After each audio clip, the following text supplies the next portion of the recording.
अस्सलाम वालेकुम, मेरा नाम है मोहम्मद दानियाल और आप देख रहे हैं आपका अपना यूट्यूब चैनल आवारा राना। ईरान इसराइल कशीदगी बढ़ती जा रही है कि इसमें खबीस एंट्री मारी है अमेरिका ने। जी हाँ, अमेरिका ने दाग दिए हैं ईरान पर अपने बंकर बस्टर मिसाइल। कहा जाता है कि ये वो मिसाइल हैं जो 50,000 फीट की बुलंदी से अपने टारगेट को एम करते हैं और जहां वो गिरते हैं वहां पे जेर ज़मीन तमाम बंकर्स को तबाह बर्बाद कर देते हैं। जानते हैं आवाम से कि क्या ये जंग किसी आलमी जंग की तरफ तो नहीं जा रही, पाकिस्तान का इसमें क्या किरदार होगा। पाकिस्तान क्या पहले की तरह अमेरिका के दबाव में आकर अब इनको अपने हवाई अड्डे तो प्रोवाइड नहीं करेगा और मुल्क को सालों पीछे धकेल देगा। ये सब कुछ जानेंगे हम आवाम से, जानते हैं आवाम से और उनसे पूछते हैं कि पाकिस्तान का इसमें क्या किरदार होना चाहिए। वीडियो देखने से पहले चैनल को लाइक और सब्सक्राइब जरूर कीजिएगा और बेल आइकन को दबाना मत भूलिएगा ताकि हमारी लेटेस्ट वीडियोस आप तक बर वक्त पहुंचती रहें। तो चलते हैं आवाम की जानिब। अस्सलाम वालेकुम। वालेकुम सलाम। सर कैसे हैं आप? अल्हम्दुलिल्लाह। सर, ईरान इसराइल कशीदगी जारी है। अमेरिका ने एक एंट्री मारी है, अपने बंकर बस्टर मिसाइल जो है वो अमेरिका ईरान पर दाग दी हैं। क्या कहना चाहेंगे, क्या ये जंग जो है ये तीसरी आलमी जंग की तरफ तो नहीं जा रही? आपका क्या पॉइंट ऑफ व्यू है इस बारे में? यार क्या कह सकते हैं, हालात ऐसे हैं कि अभी हम लोग तो इस बारे में कुछ ख़ास कह नहीं सकते। बाकी रह की बात जंग की और पाकिस्तान के खामोश रहने पे या हम लोगों का एज अ इस्लाम मुस्लिम एक मुसलमान लड़का या मर्द, क्योंकि मर्द ही है वो ईरान का शेर बबर जिसने ये स्टेप उठाया है। और अल्लाह करे कि वैसा मर्द हम बाकी इस मुल्क से भी कोई उठे, हमारे हुक्मरानों में कोई बड़ा शहनशाह बादशाह, उसे अपनी मौत याद आ जाए कि यार क्या लगता है सर आपको, इसराइल को अपने आयरन डोम पे बड़ा नाज था, बड़ा मान था। वो कहते थे कि हमारी एयर स्पेस में कोई मिसाइल नहीं आ सकता, हमने अपने जो सिटीज़न है उनको पूरा सिक्योर करके रखा है। लेकिन देखा जाता है कि जब ईरान मिसाइल अटैक करता है वहाँ पे और वहाँ पे जाके सायरन बजने लग जाते हैं और लोग बंकर्स में घुस जाते हैं। क्या कहना चाहेंगे, ईरान जो है किस तरह के मिसाइल मार रहा है कि वो इतना फेलियर है कि वहाँ पे सायरन बजना शुरू हो गए हैं और लोग जो है वो मर रहे हैं और वो अपील कर रहे हैं कि भाई खुदारा हमें ईरान से हमें माफ़ी दिलवा दी जाए। क्या कहना चाहेंगे इस बारे में? बीइंग ए मुस्लिम आपका क्या जज्बा है? बस मैं तो ये कहना चाहूँगा भाई कि आपकी बात का जवाब ये है कि इसमें आपके सवाल में हमें अल्लाह पाक साफ नज़र आता है कि वो इतनी टेक्नोलॉजीज़ हैं उनके पास। उन्होंने दावा किया कि कोई भी मिसाइल जो है आके हम सेव रहेंगे, उनको ऊपर ही आसमान में ख़त्म कर देंगे, ठीक है। तो वो कुरान मजीद में भी अल्लाह पाक ने फरमा दिया कि वो बहुत टेक्नोलॉजीज़ के साथ भी है ना, लेकिन जंग जो है वो इंशाल्लाह मुसलमान ही जीतेगा। ये भी अल्लाह पाक की एक क्या कहते हैं, एक मौजज़ा है कि बाकी मुसलमानों में जज्बा पैदा हो जाए कि अल्लाह साथ है। चूँकि हमारे मुल्क में और जितने भी हमारे अवाम है उसमें एक डर खौफ से बिठा दिया गया है।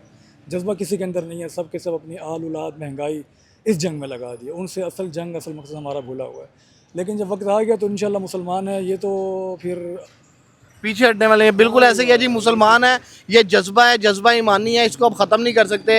ईरान जो टेक्नोलॉजी वाइज बहुत हल्का मुल्क था, उसने इसराइल जैसे बहुत बड़े मुल्क को तबाह करके रख दिया। नाज़रीन, हमारे पास ये पख्तून भाई हैं, दोबारा से आए हैं और ये कहना चाह रहे हैं कि मैं एक मैसेज देना चाह रहा हूँ। इन्होंने बड़ी रिक्वेस्ट की है कि मैं पश्तो ज़ुबान में एक मैसेज देना चाह रहा हूँ। सर बताइएगा क्या कहना चाह रहे हैं? अस्सलाम वालेकुम। ज़ खुदा मुझे कम पुख्ताना उदे दिखाना बस आगा रविक शिया उमदा ठेम दे। और बाकी पंजाब कौम को मेरा ये पैगाम है कि आप भी दुआ करें कि हमारी जो पख्तून कौम सोई हुई है ना वो जाग जाए, क्योंकि वो कौम ऐसी है कि उसके लिए जंग मंग ये छोटी बात है, ये इंशाल्लाह ताला छक्का मारेंगे। और बाकी जब पख्तून कौम को दे कि पंजाब कौम भी जाग जाएगी, बाकी इंशाल्लाह साहब के सब एक कौम बन जाएगी इंशाल्लाह। सर हमारी दुआ है कि पख्तून हो, सिंधी हो, बलोची हो या वो पंजाबी हो, सब जागें, अपने जज्बा ईमानी को जगाएं और दुश्मन को मुंह तोड़ जवाब दें। वालेकुम सलाम। सर कैसे हैं आप? अल्लाह का करम। सर, ईरान इसराइल कशीदगी जारी है। अमेरिका ने खबीस किस्म की एंट्री की है, अपना heavy duty missile bunker buster missile जो है वो ईरान के ऊपर दाग दिए हैं। क्या लगता है आपको कि ये जंग जो है किसी तीसरी आलमी जंग की तरफ इशारा तो नहीं है? नहीं, लग तो ऐसे ही रहा है कि तीसरी आलमी जंग लग जाएगी। सर अगर अल्लाह ना करे, अल्लाह ना करे, अल्लाह बेहतर करे, लेकिन इन्हें अमेरिका ने गलत किया है। बिल्कुल जी अमेरिका ने गलत किया है। इस्लामी मुल्कों को एक होना चाहिए, साडी एक आवाज़ होनी चाहिए। अमेरिका कुत्ता कौन होंदा किसी से हमला करने वाला? बिल्कुल जी, अमेरिका कौन होता है किसी के ऊपर हमला करने वाला। सर अगर खुदा ना खासा तीसरी आलमी जंग की तरफ दुनिया मूव होती है तो पाकिस्तान जो एक न्यूक्लियर पावर है, पाकिस्तान के पास भी एटम बम है, क्या लगता है आपको, आपका क्या पॉइंट ऑफ व्यू है कि पाकिस्तान का क्या स्टांस होगा, पाकिस्तान को किस तरह से रद्द-ए-अमल देना चाहिए दुनिया को। एक तरफ मुस्लिम मुल्क है ईरान, आपका मुस्लिम भाई मुल्क है जिसने आपको सबसे पहले एक्सेप्ट किया था, और उसके बाद दूसरी तरफ यहूद व नसारा है जो आपके कभी दोस्त नहीं हो सकते। क्या कहना चाहेंगे इस बारे में, पाकिस्तान कहाँ पे खड़ा होना चाहिए? पाकिस्तान आराम नाल खड़ा होना चाहिए, मुसलमानों नाल खड़ा होना चाहिए। सर क्या लगता है आपको कि पिछले जब आपने माजी में देखा होगा कि अफ़गानिस्तान की दफ़ा जब अमेरिका अफ़गानिस्तान की जंग लगी तो पाकिस्तान ने अपने हवाई अड्डे प्रोवाइड किए और अब मुल्क को 50 साल पीछे धकेल दिया। क्या दोबारा खुदा ना खासा ये सूरत हाल तो नहीं बनेगी कि ईरान अमेरिका जंग में पाकिस्तान को फिर बली का बकरा बनाया जाएगा और उनको फिर हवाई अड्डे प्रोवाइड तो नहीं कर दिए जाएंगे? क्या कहना चाहेंगे इस बारे में? इंशाल्लाह नहीं होगा इस तरह।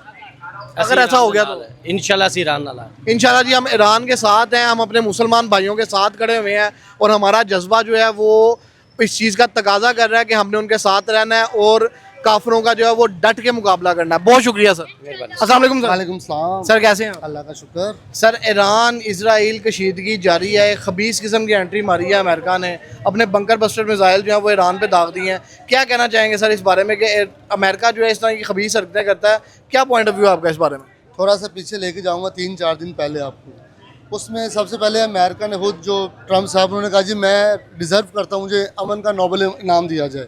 तो उसमें हमारे पाकिस्तान के जो प्राइम मिनिस्टर और पाकिस्तान की कम्युनिटी है उन्होंने भी कहा जी ठीक है, इसने हमारी जंग बंदी करवाई थी। तो इसी के पॉइंट ऑफ व्यू से हमने उसको इस चीज़ की करारदाद पाकिस्तानी प्राइम मिनिस्टर ने कह दिया, उन्हें नॉमिनेट कर दिया। उसके ठीक 24 घंटे बाद उसने उम्मत मुस्लिमा के इतने बड़े मुल्क, हमारा भाई है वो बरादर मुल्क है, उसके ऊपर इस तरह का अटैक किया है कि ये बुज़दिलाना अटैक होता है जिसमें उसके जो B-2 जो उसका त्यारा इतना हैवी जो दुनिया में कहीं भी नहीं है, उसके वो रडार में भी नहीं आता, उसके ज़रिए एक मासूम जो कि छोटा सा मुल्क है लेकिन जज्बा उनका बहुत बड़ा है, उसके ऊपर हमला करके उसने अपनी असलियत दिखा दी है, उसने अपना नीचपन दिखा दिया है कि मैं इस तरह की हरकत भी कर सकता हूँ। ठीक है, इसराइल अलहदा कुछ भी नहीं है, वो अमेरिका की सपोर्ट के साथ ही आज आप लोगों के साथ कर रहा है। बिल्कुल ऐसे ही सर। क्या कहना चाहेंगे कि अमेरिका ने इसके अंदर एंट्री मार दी है, रशिया पहले इसकी मजम्मत कर रहा है, चाइना भी मजम्मत कर रहा है, सो कॉल्ड मजम्मत पाकिस्तान की तरफ से भी हुई है। क्या कहना चाहेंगे कि ये जो है, ये जो जंग है ईरान इसराइल की जंग है, ये तीसरी आलमी जंग की तरफ तो नहीं जा रही? लग तो कुछ ऐसे रहा है, लेकिन अब देखें ना न्यूक्लियर पावर प्लांट जिस तरह उनका था, अगर उसके ऊपर जैनमन ऐसे अटैक हो जाता, क्या उसकी फिजा वहीं तक महदूद रहनी थी? नहीं, वो 500-700 किलोमीटर तक उसने अपनी वो तो रेडिएशन थी, वो तो जहाँ पे जाना था उसने अपने लपेट में लेना था। जितने भी लोग हैं उसको मुतासिर करना था मेंटली तौर पे, उसको जान ही जानी है, उसका कोई हल नहीं। तो ये तीसरी एटमी जंग की तरफ, अब तीसरी आलमी जंग की तरफ जा रहे हैं और मेरा ख्याल है जा चुके हैं। इसको रोकने के लिए यूएन का बहुत बड़ा हाथ है। अभी भी उन्होंने हंगामी इजलास बुला लिया रिसेंटली, वहाँ पे बैठे हैं लोग। अब देखें, करारदाद ऐसे साइन करने से कुछ नहीं होगा। अमेरिका सुपर पावर है, उसको चाहिए कि इंसानियत का जो तकाजा उसको ना भूले।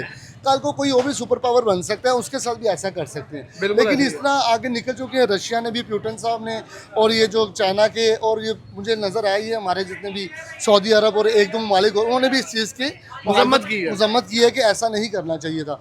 और मेरा भी यही हाल है, और पाकिस्तानी कम्युनिटी भी इस चीज़ को देख रही है कि यार इसने बहुत ज़्यादा नीच हरकत करके अपना आप अंदर से दिखा दिया कि वो हम ह्यूमैनिटी के साथ नहीं है, वो इंसानियत को उस लेवल का नहीं समझता कि जिस तरह समझना चाहिए उनको। क्या लगता है सर, अगर ईरान जो है, ईरान के ऊपर अमेरिका डायरेक्ट हमला कर दिया उसने, वो दोबारा भी करता तो उसको यहाँ पे एयर स्पेस चाहिए होगी, फौजी अड्डे चाहिए होंगे? क्या पाकिस्तान पुराने पाकिस्तान के जितने भी रिलेटेड मुल्क है इस्लामी, और ये जितना भी ये बहुत बड़ा खिता है, इसके ऊपर उसके बहरी बेरे खड़े हैं अमेरिका के। ठीक है, सुपर पावर उसी को कहते हैं जिसके बहरी बेरे आपके जितने बड़े आज़म है उधर खड़े हों। नहीं सर, मेरा आपसे सवाल ये है कि पाकिस्तान का इसमें क्या किरदार होना चाहिए कि पाकिस्तान अगर अमेरिका के दबाव में आके एक बार फिर से अफ़गानिस्तान और अमेरिका की जंग में पाकिस्तान ने अपने आप को बली का बकरा बनवाया, हवाई अड्डे दे दिए और मुल्क को 1000 साल पीछे उन्होंने छोड़ दिया, तो ये दोबारा जो है एक आपका मुस्लिम का मुल्क है जिसने आपको सबसे पहले एक्सेप्ट किया, उसके बाद उन्होंने आपके साथ ट्रेड की, दुनिया आपको आपको नहीं तेल मिल का, रही थी, गैस तेल का, का, हर इतने चीज़ की मुआवजे ट्रेड हो की। रहे हैं। तो दोबारा अगर पाकिस्तान अमेरिका के दबाव में आ गया, आपको लगता है कि दोबारा हवाई अड्डे अपने दे देगा? नहीं, मुझे नहीं लगता इस दफ़ा तो नहीं, क्योंकि कुछ अवाम का बहुत प्रेशर है उसके ऊपर। उसके अलावा जो फील्ड मार्शल साहब हैं वो इस टाइम हमारी जितनी भी सियासी पॉलिटिक्स जो जितनी चल रही है ना मुल्क की तरफ, उसमें अब वो थोड़ा सा इंगेज है वो हमारी हुकूमत के साथ। वो पहले जब एक दौर में दे दिए थे उन्होंने अड्डे, जरदारी साहब उनके दौर में या उससे पहले मुशर्रफ के दौर में, तो उस टाइम इतना फौज हमारी अवाम के साथ और पॉलिटिक्स जितने भी हमारे सियासतदान वज़ीर आज़म उनके साथ अटैच नहीं थी। अब वो अटैच हैं, तो मेरा ख्याल है ये जितने भी फैसला है, अब जैसे कि सुबह भी बैठे थे हमारे बड़े साहब बैठे थे मीटिंग्स में बैठे हैं, तो मेरा ख्याल वो नहीं करेंगे, अड्डा देना भी नहीं चाहिए और नहीं देंगे तो बहुत पीछे चले जाएंगे। जैसे 20 साल की अफगानिस्तान की जंग में कुछ नहीं मिला, हासिल रसूल कुछ भी नहीं है, फिर प्राइम मिनिस्टर इमरान खान साहब ने आके उस चीज़ की मजम्मतें की, हम नहीं देंगे, एब्सोल्युटली नॉट, इस तरह के वो थोड़ा सा एक दिलेराना बयानात चलने चाहिए। क्या लगता है सर आपको, अगर इमरान खान साहब अगर बाहर होते, जेल से बाहर होते, तो उनका क्या स्टांस होता इस सारी जंग के हवाले से? क्योंकि दुनिया में एक लॉबी ये भी है, पाकिस्तान के अंदर भी कुछ लोग ऐसे हैं जो कहते हैं कि ये यहूदी लॉबी है। क्या उस टाइम अगर ये उस टाइम उनका क्या स्टांस होता, आपका क्या रद्द-ए-अमल है इस बारे में? मैं एक बात यहाँ पे कहना चाहूँगा, और इस टाइम इमरान खान साहब को बाहर होना चाहिए था, फिर लोगों को पता चलता कि इमरान खान वाकई यहूदी लॉबी है कि नहीं है। क्योंकि वो एक इस्लाम का इतना बड़ा सुतून, मैं उसको कहूँगा उम्मत मुस्लिमा में इमरान खान का जो लेवल है वो बहुत कम लोगों का है। उसने साफ इनकार कर देना था। वो रिसेंटली एक मैं वीडियो देख रहा था कि जैसे नेतन्याहू आए हैं, पूरी दुनिया खड़ी हो गई है, सिर्फ इमरान खान वाहिद लीडर था वो जहाँ पे यूएन में बैठा हुआ है। तो मैं इसके इस्तेकबाल में खड़ा नहीं। लेकिन लोग कहते हैं कि वो यहूदी एजेंट है और वो उनका प्लांटेड बंदा है। नहीं कह सकती है, मैं भी कह दूंगा, कई लोगों को मैं भी इधर बहुत से ब्लेम करता हूँ, लेकिन साबित ही नहीं है तो फिर मैं गलत हो जाता हूँ। उसको फिर साबित करें, अगर नहीं है तो फिर चुप कर जाए। 10-20 सालों से उसको कह रहे हैं लेकिन साबित तो कुछ भी नहीं है। जी बिल्कुल जी, साबित कुछ नहीं है। हमारी दुआ है कि अल्लाह ताला सबको अपने हिफ्ज़-ओ-मान में रखे और मुल्क के अंदर अमन रहना चाहिए, दुनिया में अमन रहना चाहिए। मिसाइल जो होते हैं एक दूसरे अपने दिफा के लिए बनाए जाते हैं, जारियत के लिए नहीं बनाए जाते। पाकिस्तानी अवाम का भी यही रद्द-ए-अमल है कि आपके पास जो मिसाइल हैं उनको अपने दिफा के लिए इस्तेमाल करें, ना कि किसी के ऊपर अटैक करने के लिए। बहुत शुक्रिया sir, thank you very much. जी तो नाज़रीन, उम्मीद करते हैं आपको वीडियो पसंद आई होगी। अगर आपको वीडियो पसंद आई है तो चैनल को लाइक और सब्सक्राइब ज़रूर कीजिएगा और बेल आइकन को दबाना मत भूलिएगा ताकि हमारी लेटेस्ट वीडियोस आप तक बर वक्त पहुंचती रहें। तो मिलते हैं किसी नई जगह पर किसी नए टॉपिक के साथ, तब तक अपना बहुत सा ख्याल रखिएगा। पाकिस्तान जिंदाबाद।